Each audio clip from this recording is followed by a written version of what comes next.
Assalamualaikum warahmatullahi wabarakatuh. Perkenalkan, nama saya Tia Novita dari kelas 10 Farmasi 1. Di sini saya akan mempresentasikan salah satu karya budaya yang berhubungan dengan kesenian, yaitu angklung. Angklung dikenal sebagai alat musik tradisional yang berkembang di daratan Sunda atau wilayah Jawa Barat. Cara memainkan angklung pun berbeda dengan alat musik pada umumnya. Angklung dimainkan dengan cara digoyang atau digetarkan. Sejarah angklung pun dimulai dari tanah Sunda.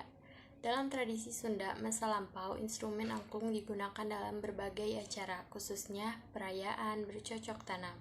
Di masa itu, angklung dimainkan sebagai bentuk pemanggihan kepada Dewi Sri, sosok yang digambarkan sebagai Dewi Kesuburan, yang memberikan berkah pada tanaman padi agar subur makmur dan menyejahterakan masyarakat.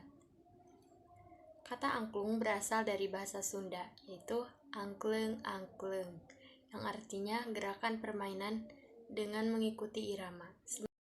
Sementara kata klung adalah suara nada yang dihasilkan instrumen musik tersebut. Setiap nada yang dihasilkan dari bentuk tabung bambu yang berbeda ukuran, sehingga jika digoyangkan akan menghasilkan melodi indah yang enak didengar. Maka dari itu, untuk menciptakan sebuah melodi angklung dimainkan secara kolektif. Cara memainkan angklung. Cara memainkan angklung tergolong sederhana.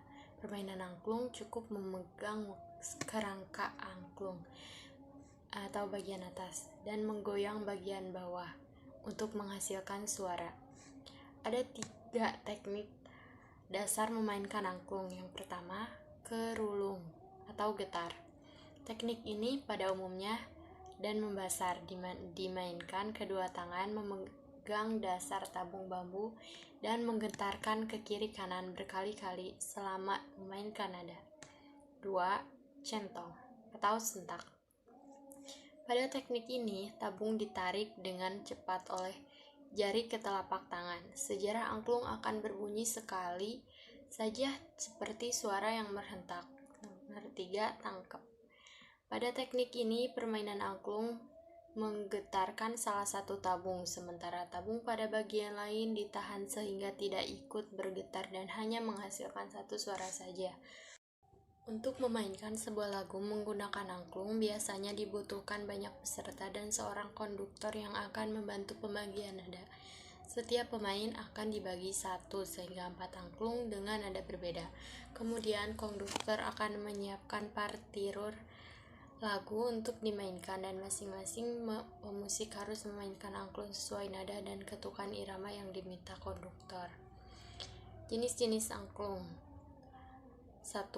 Angklung kanekes. Angklung kanekes berasal dari Baduy dan ditampilkan hanya saat upacara menanam padi.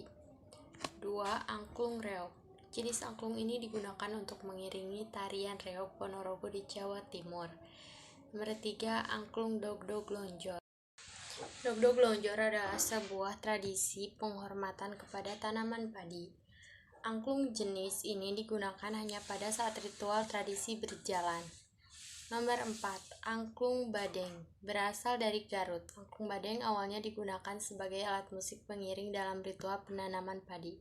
Seiring dengan masuknya penyebaran Islam pada masa lampau, terjadi pergeseran fungsi angklung badeng digunakan sebagai alat pengiring dakwah. Nomor 5. Angklung padang. Jenis angklung ini diperkenalkan pertama kali oleh Daeng Sutikna pada tahun 1938. Daeng Sutikna melakukan modifikasi pada struktur batang sehingga mampu menghasilkan nada diatonik. Hadiman melanjutkan pembuatan angklung diatonik, namun dengan pengembangan yang lebih baik. Selain Hadiman Dira Masista, sosok lain yang giat mengenalkan angklung ke masyarakat adalah Ujo Ngalegna.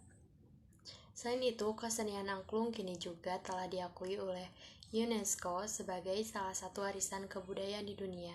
UNESCO menetapkan angklung sebagai warisan pada tahun 10 November 2010. Angklung tercatat sebagai karya agung warisan budaya lisan dan non-bendawi manusia.